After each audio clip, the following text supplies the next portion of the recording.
Bonjour à toutes et à tous, bienvenue dans French Fries. Je suis Audrey, je vis à Dubaï depuis 2019. Au fur et à mesure de mes rencontres ici, j'ai souvent été impressionnée par ces femmes qui partent s'installer seules à l'étranger. J'ai donc eu envie dans ce podcast de mettre en lumière le parcours professionnel et parfois personnel de ces femmes inspirées et toujours inspirantes. Et si depuis la France ou ailleurs, ne serait-ce qu'une jeune femme, ou moins jeune d'ailleurs, se sent rassurée quant à son envie d'expatriation après nous avoir écoutés, alors mon contrat sera déjà largement rempli. Bienvenue dans French Fries. Bonjour Alizée.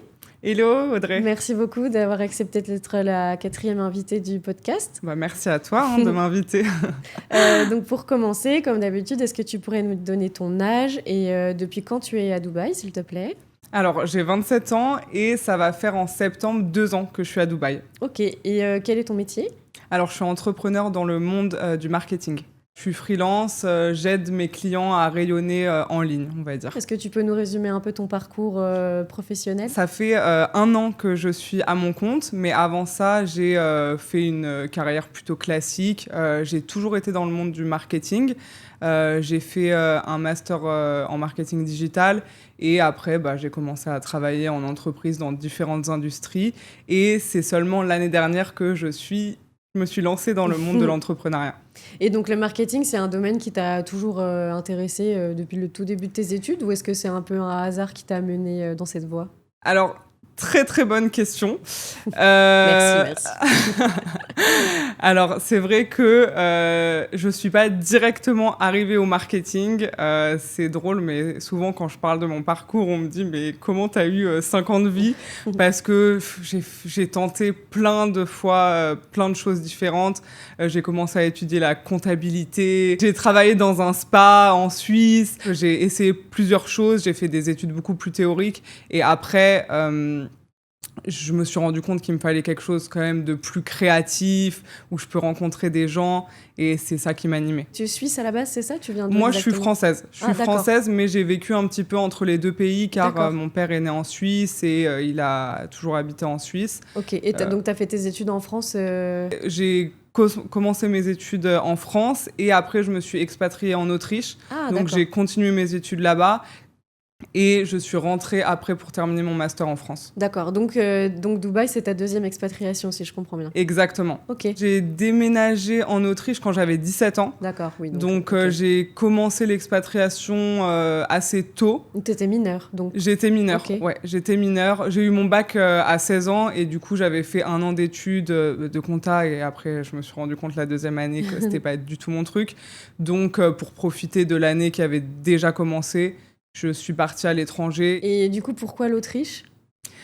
Franchement, c'était une opportunité sur le moment. L'année avait déjà commencé, donc je pouvais pas commencer d'autres études. Okay. Et après, j'ai eu l'opportunité d'être fille au pair en Autriche. Donc je me suis dit, OK, why not ? Et en plus, pour apprendre l'allemand, c'était bien. Donc, Ok, et donc tu étais basée à Vienne ? J'étais basée à Vienne, Ok, et donc tu es restée combien de temps ? Je suis restée 3 ans et demi. Ah oui, d'accord. Donc, oui, j'avais cru que c'était que pendant 1 an. Non. Ok, 3 ans et demi, et après t'es rentrée en France pour terminer ton master ? Voilà.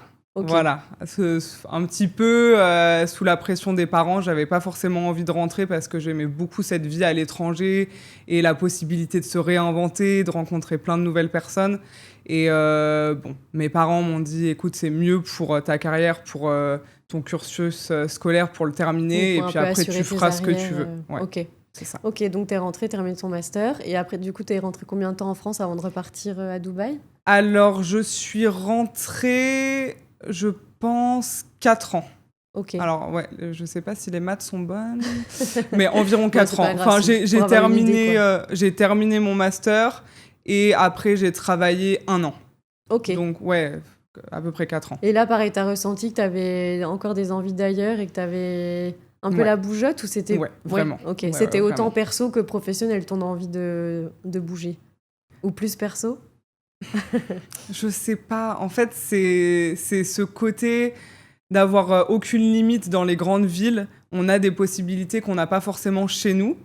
Et chez nous, on s'est créé une vie depuis qu'on est petit. Et je trouve que justement, aller dans une autre ville avec des gens qu'on connaît pas forcément, on peut déjà s'associer à des personnes qui sont différentes.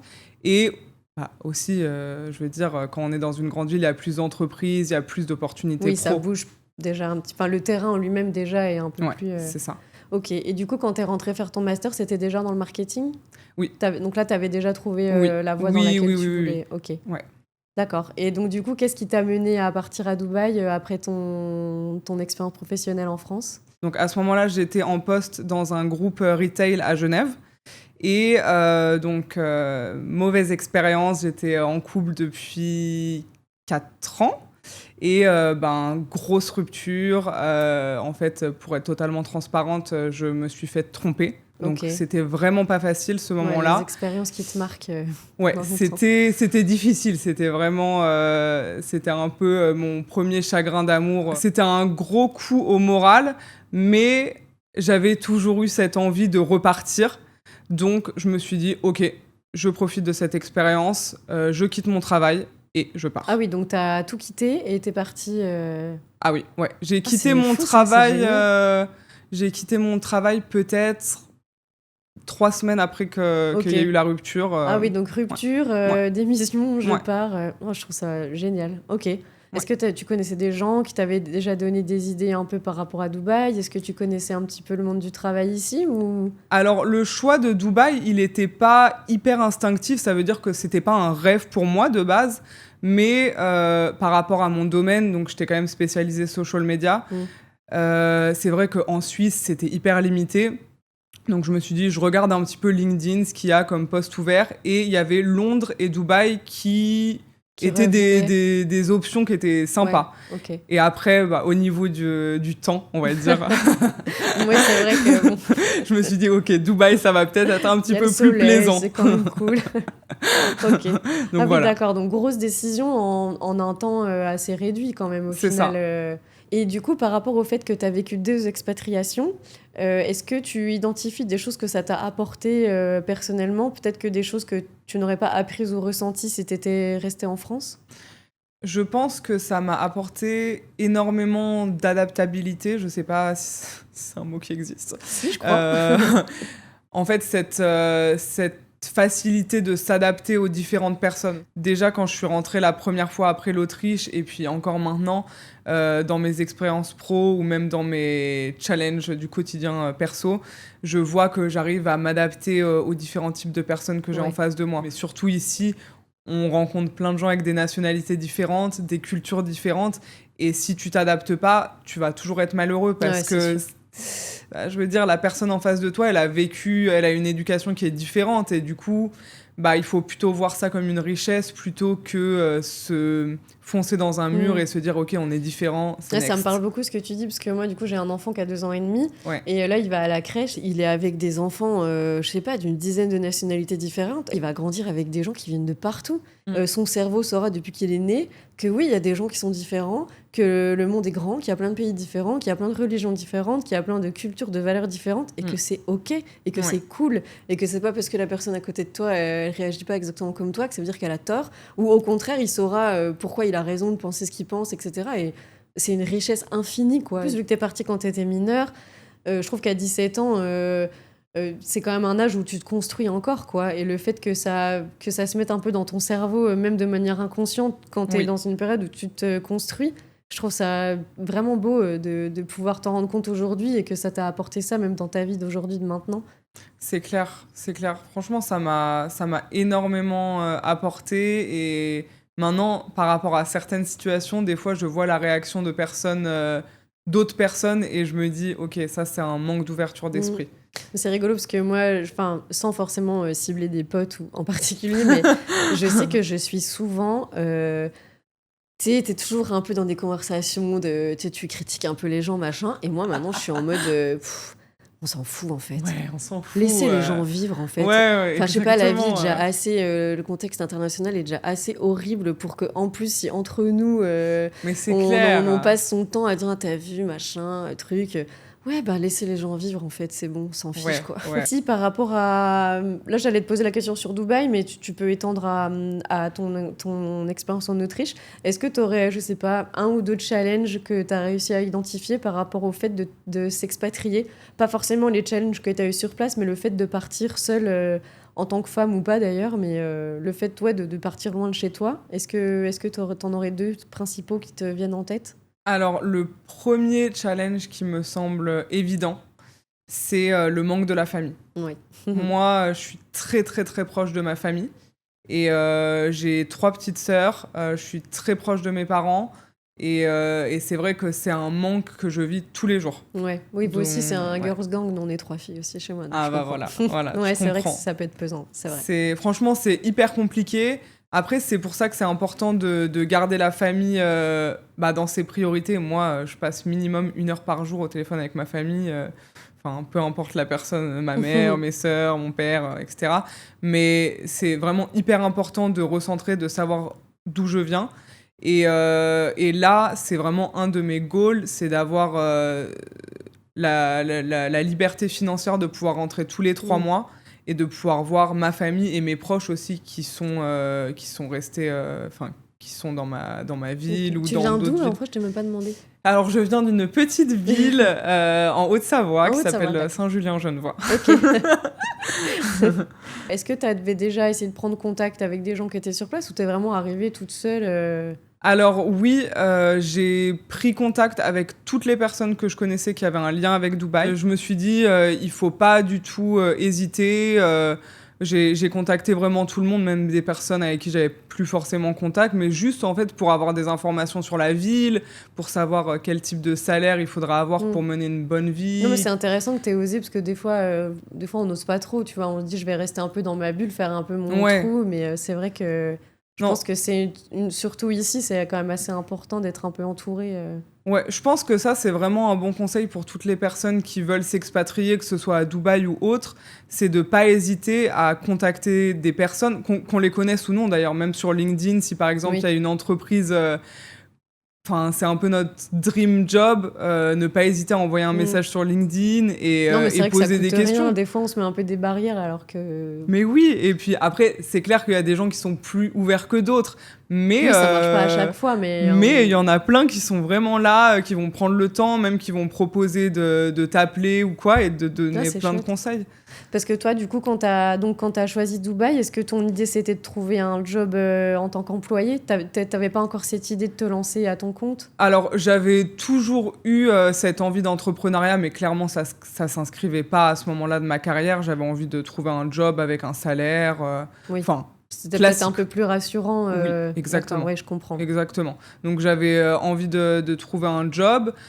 J'ai un petit peu postulé sur LinkedIn, mais c'est vrai, je sais pas si tu as remarqué ça à Dubaï, mais trouver du travail, c'est quand même plus simple sur place. Ah, mais non, mais tu dis ça à la bonne personne parce que moi, j'ai galéré pas. Après, moi, j'ai fait des études de cinéma, donc là, c'est quand même assez. C'était des études passion, mais tu sais qu'il n'y a pas non plus 1 milliard de débouchés. Et après, j'ai fait un master dans la production, donc là, il y avait un peu plus d'ouverture de poste. Mais voilà, production audiovisuelle, c'est pas. En plus, maintenant, c'est très axé réseaux sociaux. Moi, dans ma formation, c'est pas que je suis pas vieille non plus, mais j'ai eu mon master en quoi ? En 2015 ? Non, 2000. Oh, je sais plus, 2012.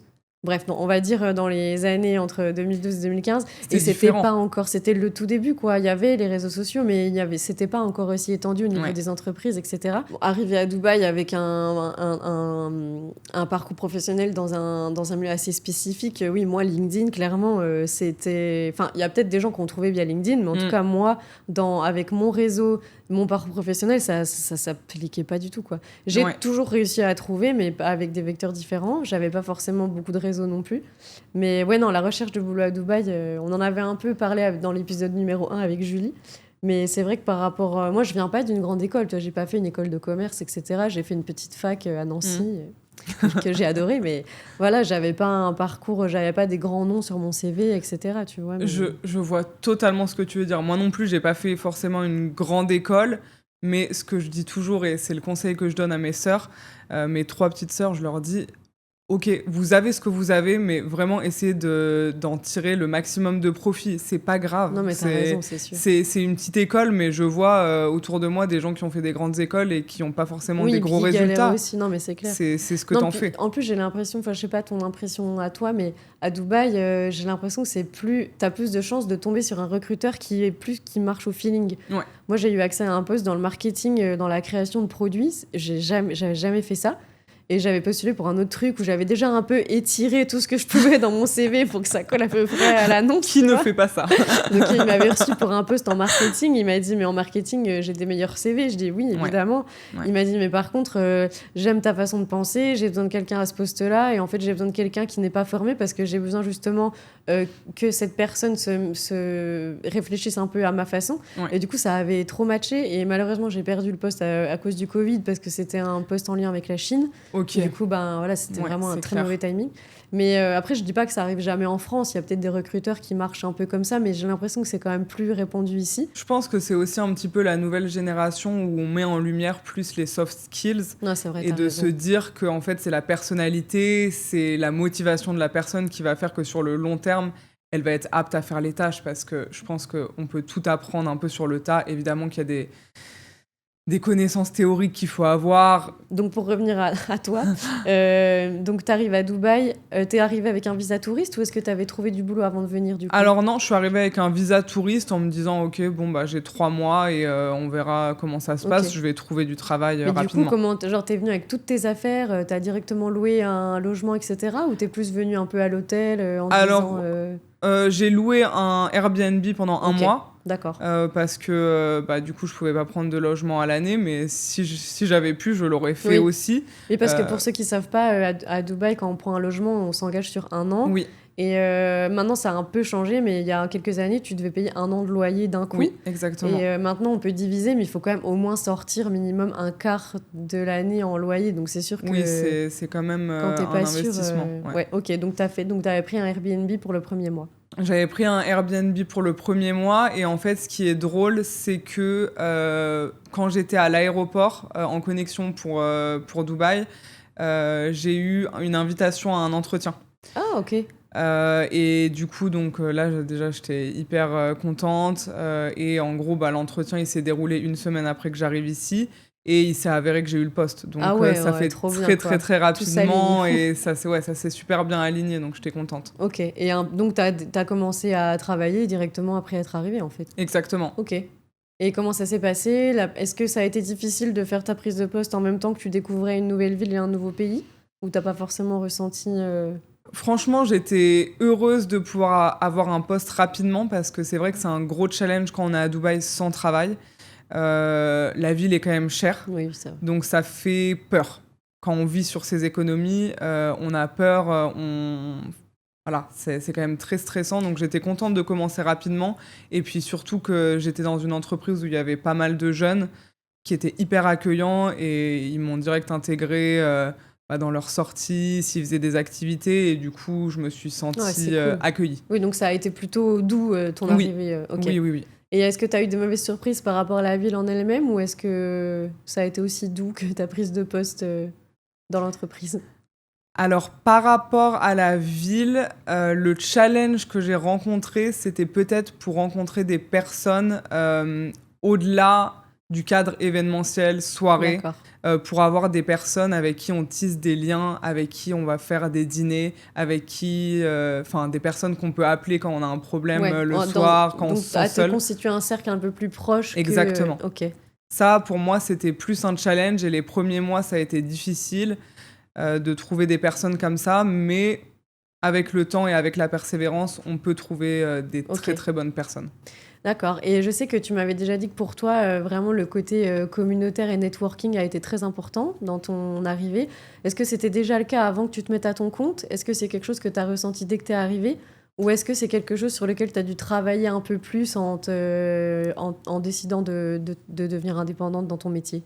Alors ça, c'est le côté communauté, connexion avec l'autre, c'est vraiment quelque chose que j'ai développé dès ma première expatriation en Autriche. Parce que j'étais mineure, j'étais seule dans un nouveau pays où je connais personne pour le coup. Et j'ai dû me lier avec des personnes, faire confiance. Des fois, j'ai été déçue, mais la majorité du temps, ça m'a apporté énormément de choses. Et c'est vrai que des personnes qu'on va rencontrer peut-être une fois dans un cours d'allemand ou une fois... je sais pas, dans un bowling ou quoi, pour l'anecdote, j'étais la semaine dernière au mariage d'une copine d'une de mes meilleures amies qui habite du coup à Vienne. Ah, donc vous êtes restés très proches depuis tout ce temps. Ah, c'est chouette. Ouais. Et pour moi, c'est hyper important de s'ouvrir à l'autre et ça apporte tellement de choses. On va peut-être revenir à ton parcours. Du coup, combien de temps tu es resté en tant que salarié dans l'entreprise grâce à laquelle tu es arrivé ? Alors, je suis restée environ 10 mois.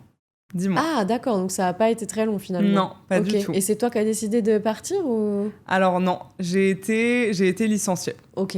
Mhm. Ouais, ça m'est arrivé aussi. Rassure-toi. Alors, ouais, c'est la flexibilité de l'emploi, on va dire, à Dubaï. C'est beaucoup plus facile de licencier quelqu'un que en France, par exemple. Oui. C'est beaucoup plus facile, entre guillemets, de...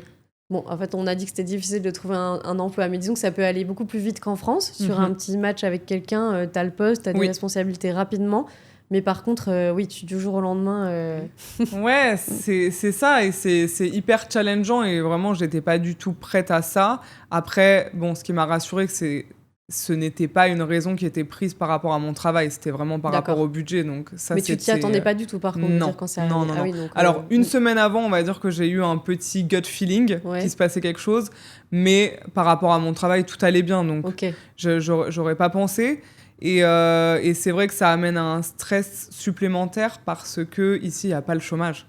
Donc c'est vrai qu'en France, en Suisse, bon, tu te fais licencier, ok, mais tu as tes indemnités. Non, puis ici tu perds ton visa, je crois qu'ils te le... Voilà. Je sais pas s'ils t'ont proposé de te le garder. Est-ce que je sais qu'il y a des entreprises qui proposent de le garder quelques mois, je crois que c'est 2 ou 3 mois. Je veux pas on a réussi à s'arranger, mais c'est vrai que c'est quand même stressant de se dire t'es un petit peu sur la sellette. En plus, 10 mois, ok, t'es peut-être un petit peu installé, mais t'es pas là non plus depuis très très longtemps. Tout s'est très bien goupillé quand t'es arrivé, donc ça doit remettre un petit coup de... Ouais, franchement, ça m'a mis un stress. Le jour où j'ai appris ça, j'ai pleuré toute la journée.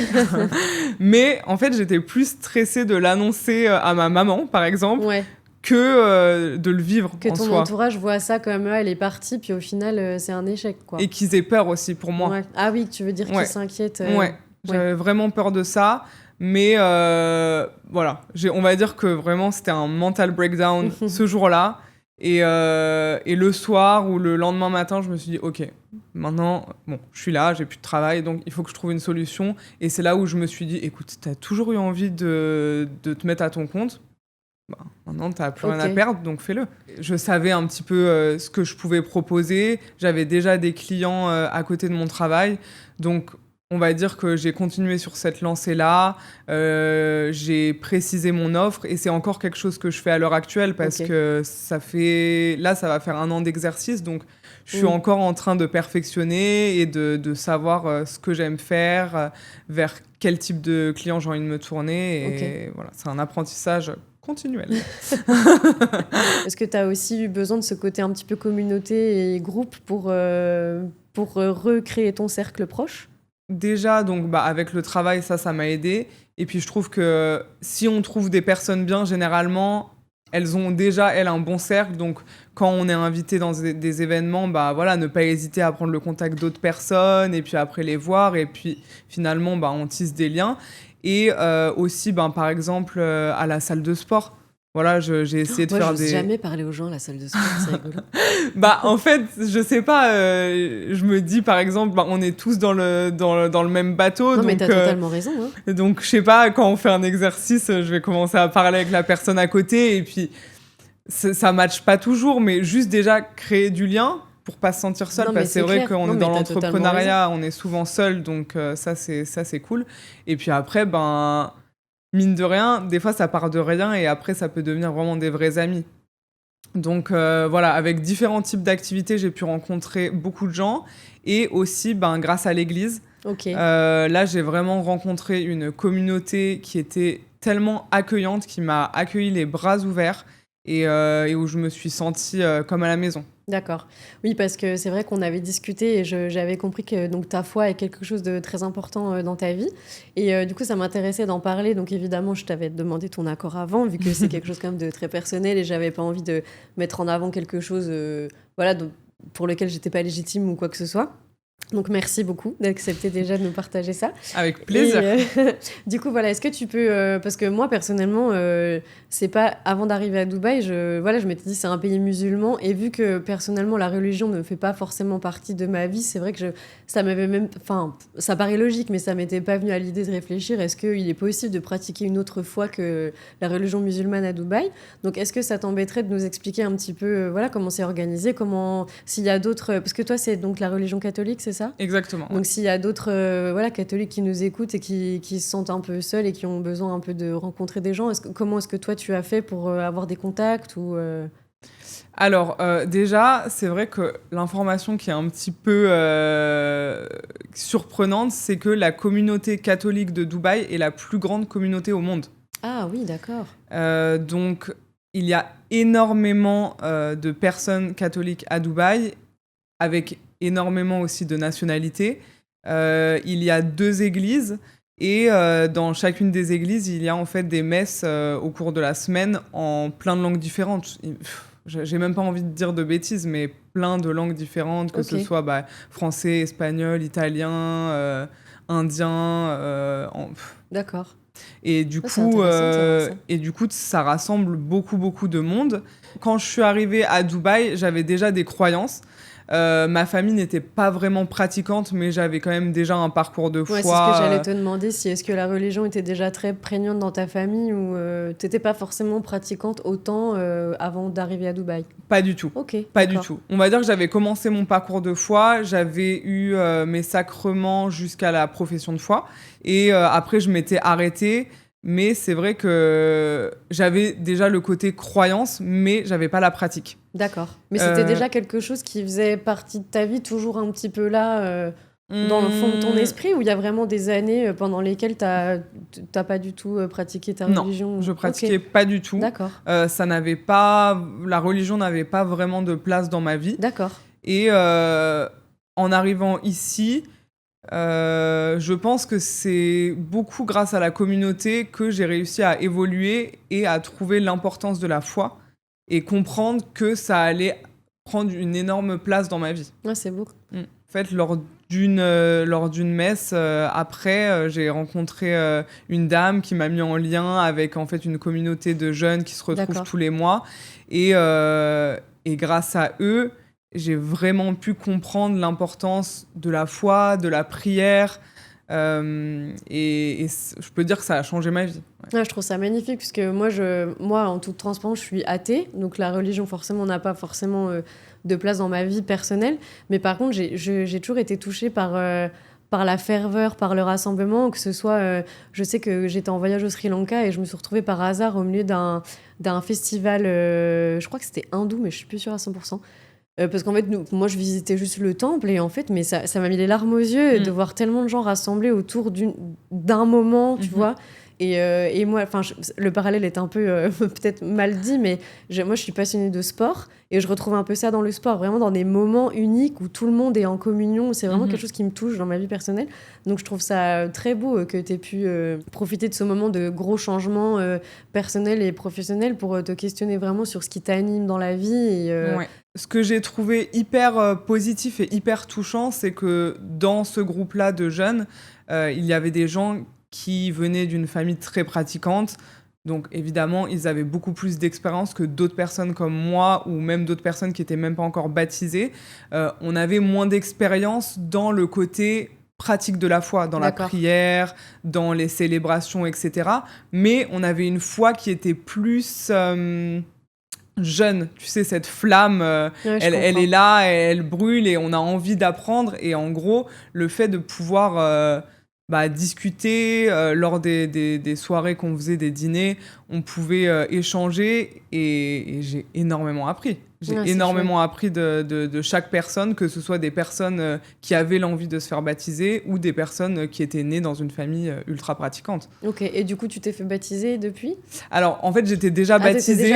Moi, j'étais déjà baptisée, j'avais déjà eu ma communion et j'ai eu cette année ma confirmation. J'ai demandé ma confirmation. Ok, donc tu l'as fait là cette année ? Oui, je l'ai faite à Dubaï. C'était vraiment un énorme moment et ça a été, je pense, quand même un pivot dans ma vie parce que à partir de ce moment-là, j'avais la confirmation que j'étais plus jamais seule. Ok. Donc Donc peu ça te importe guide l'obstacle. tous les jours de ta vie, quoi. Ça te guide, C'est là, une ça te boussole guide intérieure. toujours. Ok. Ouais. Ah, c'est beau. Ah, Euh, j'allais dire c'est rigolo, c'est pas rigolo, mais c'est que ça a été un peu absent, entre guillemets, de ta vie pendant tout un temps et que là, maintenant, ça soit vraiment quelque chose de prégnant tous les jours. Je trouve ça hyper intéressant. Je pense qu'avant, j'avais déjà le côté spirituel, de faire confiance à l'univers. J'avais déjà cette notion-là. Après, maintenant, dans ma vie de tous les jours, c'est plus que dans les moments positifs, je remercie. Dans les moments négatifs, je remercie aussi. Et j'ai la foi de me dire que quoi qu'il arrive, c'est bon pour moi et que ça va se retourner d'une certaine manière. Je sais pas comment, mais ça va aller. Mais Tout va aller. De la confiance, quoi. T'as retrouvé La confiance, à 100%. Non, mais ça doit être un gros booster quand même. Ouais. En fait, je sais que je ne suis jamais seule. Et même quand il y a des difficultés, eh ben, je prie et je demande des réponses. Ok, je fais comment là? En fait, on est des humains, on n'est pas parfait, on fait face à des challenges. Comment est-ce que je peux faire maintenant et grâce à la prière, grâce à la méditation, j'ai beaucoup de réponses et j'arrive... C'est vraiment une boussole. Ok.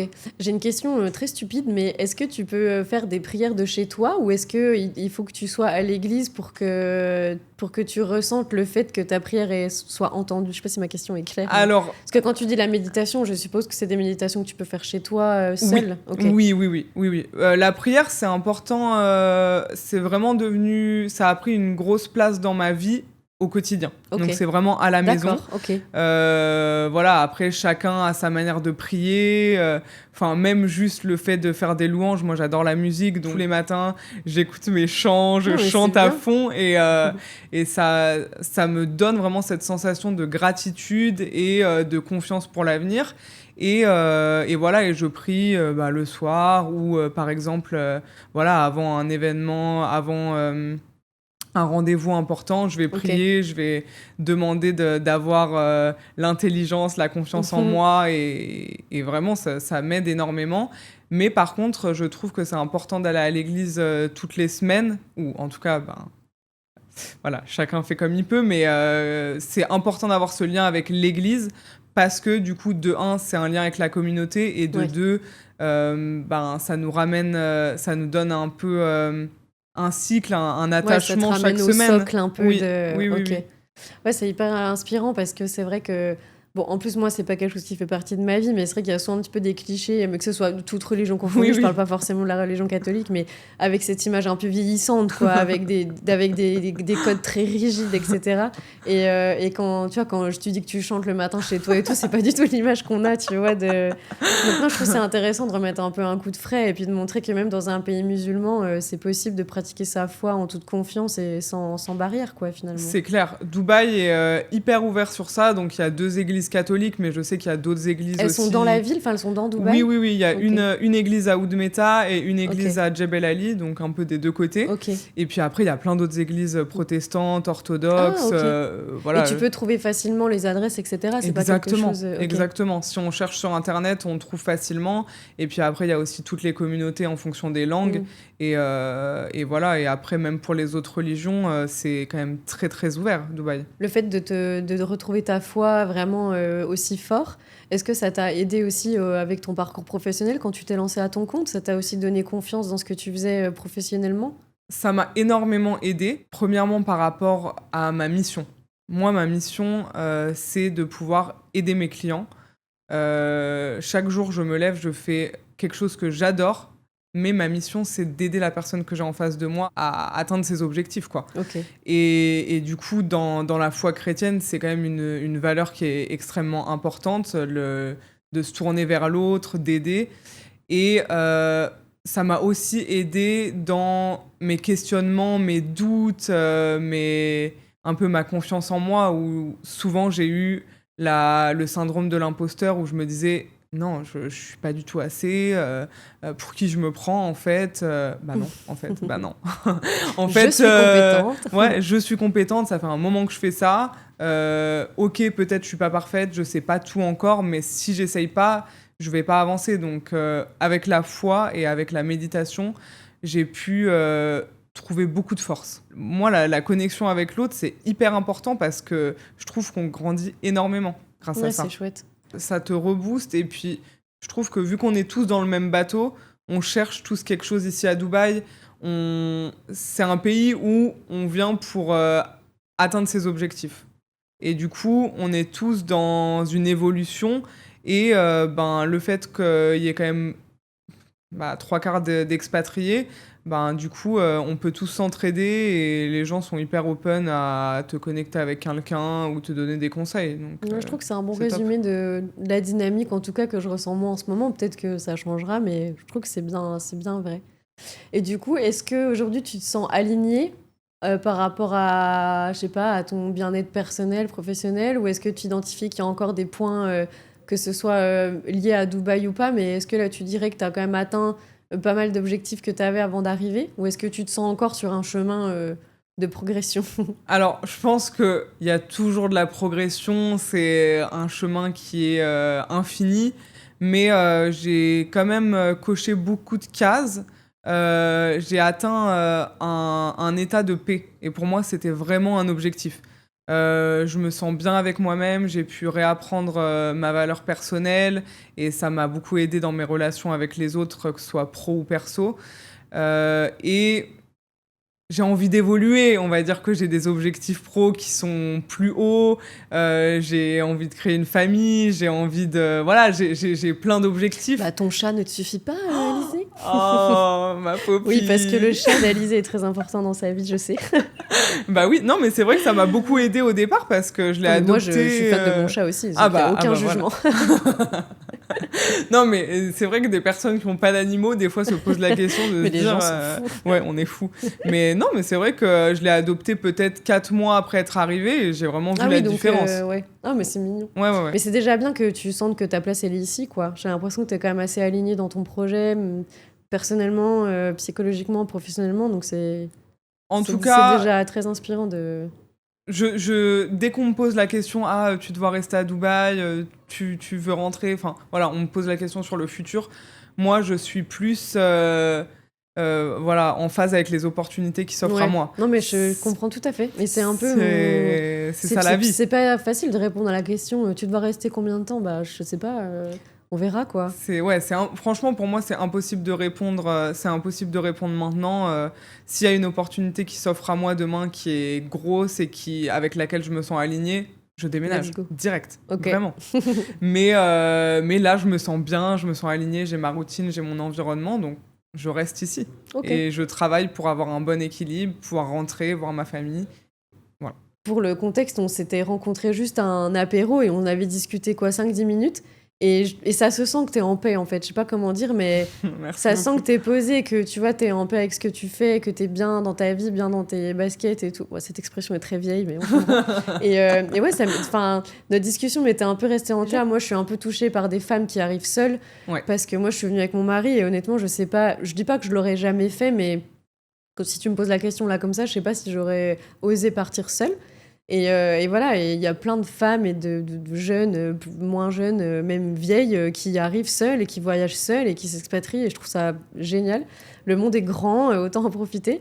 Mais oui. Notre conversation m'était restée en tête et du coup, je me suis dit, bon, allez, je vais oser lui demander si elle est OK. Donc, je te remercie encore infiniment d'être venue. Ah, mais je te remercie de m'avoir invitée. C'est hyper touchant et vraiment, c'est mon goal de pouvoir aider les autres. Si, après avoir écouté ce podcast, il y a une personne qui nous dira OK, ça m'a... J'arrive. Ouais, ça m'a motivée. C'est mon objectif. Vraiment, moi, chaque jour, chaque personne que je vois, que ce soit en vrai ou sur les réseaux sociaux, mon objectif, c'est de pouvoir améliorer leur journée au moins d'1%. C'est d'apporter une touche positive. Et voilà, si je peux faire ça aujourd'hui, je suis ravie. Moi, sur mes réseaux sociaux, voilà, je veux apporter du positif et communiquer sur des sujets où je pense pouvoir apporter quelque chose. Donc, la spiritualité, même si je suis encore dans un process, mais au moins juste de pouvoir partager où j'en suis, mes doutes, mes challenges, mes avancées. Beaucoup, hein. Et puis après, toutes mes passions, la beauté, la food...